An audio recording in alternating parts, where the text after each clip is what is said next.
The rain began just after sunset, light at first, almost gentle, then quickly turned heavy, soaking the broken pavement and everything it touched.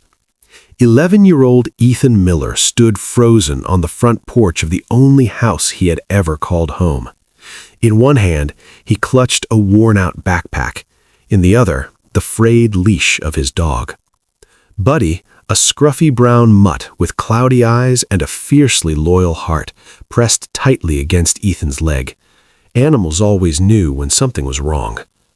Behind them, the front door slammed shut. "Don't come back," Karen snapped from inside, her voice sharp and final.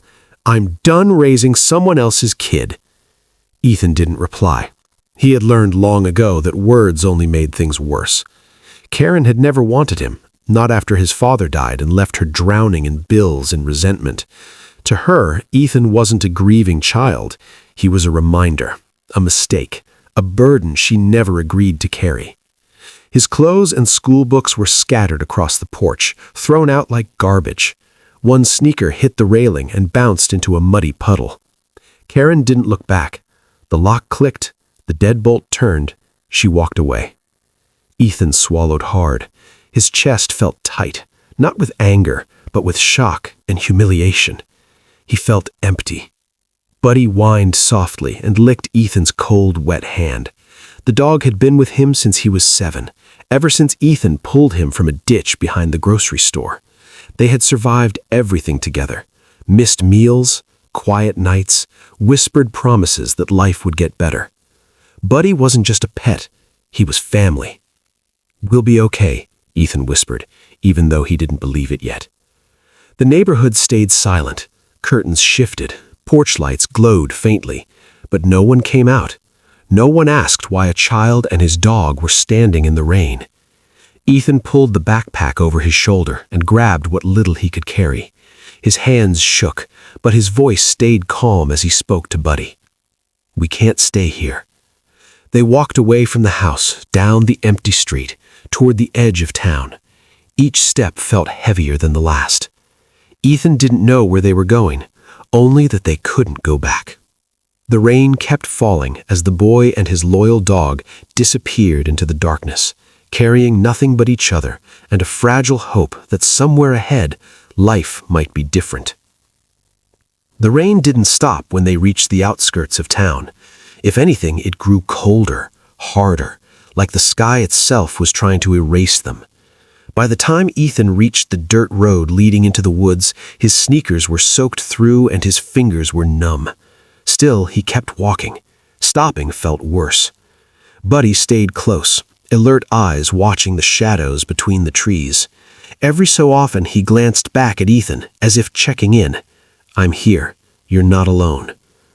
The forest was quieter than town, but not comforting.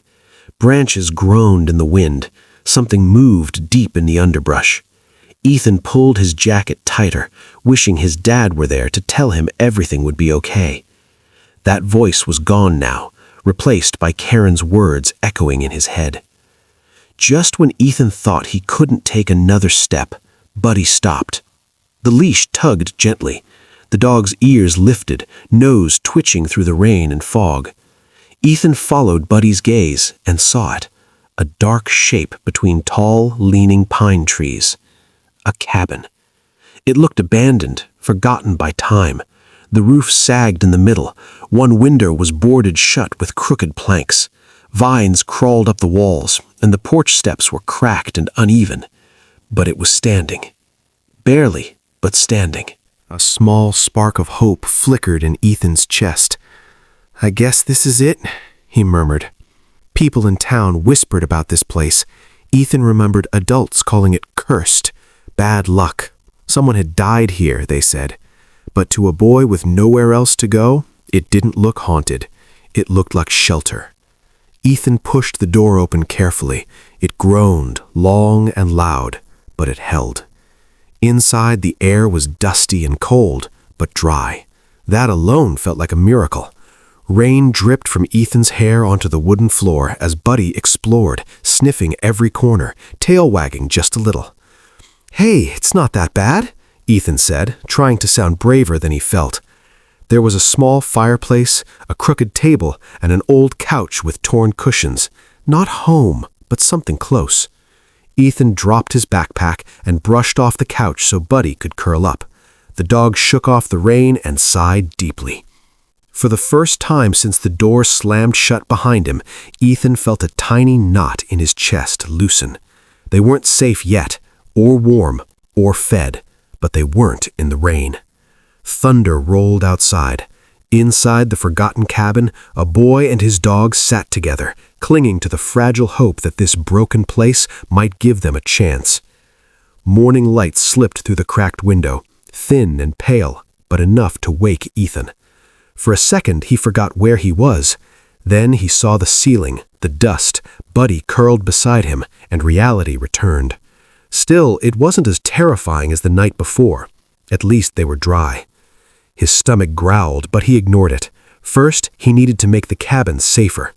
Buddy stretched, then suddenly froze. His ears went up, his body stiffened, a low growl rumbled in his throat. "What is it, boy?" Ethan whispered. Buddy moved toward the basement stairs and barked once, sharp and urgent. The air below smelled damp and old. Ethan found a weak flashlight in a drawer and clicked it on. Water dripped somewhere in the darkness. The steps creaked, but held.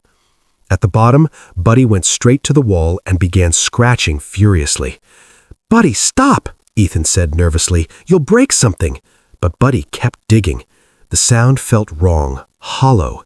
Ethan knocked on the wall. Thud. Not solid.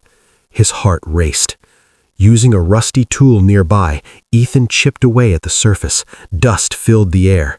Then a panel shifted. Behind it, a hidden door. Ethan's breath caught. The small room beyond was dry and clean. Along the walls sat metal boxes, wrapped paintings, bundles of yellowed papers tied with twine. Labels listed names, dates, foreign cities. One read 1944, Vienna. Even Ethan knew this wasn't junk. This was history. This was valuable.